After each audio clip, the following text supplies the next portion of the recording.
Trời chạy không lắm. Này chạy điệp. Lòng một phần nào nấy đi.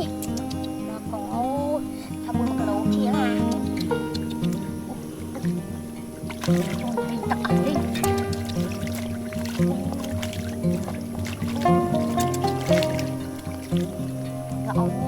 Chạy chẳng đó.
Kháng à đi.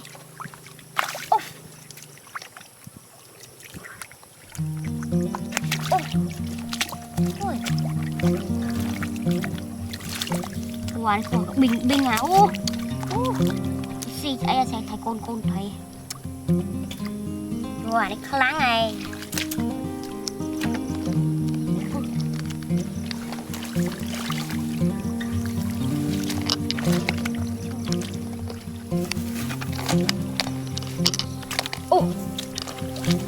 Làm thuốc bà ơi. Trời ơi, bọc hết rồi. Tôi khỏi tôi một tí nào thôi. Con nào đây? Ôi giờ đây bà ra. Ôi thầy bà ra.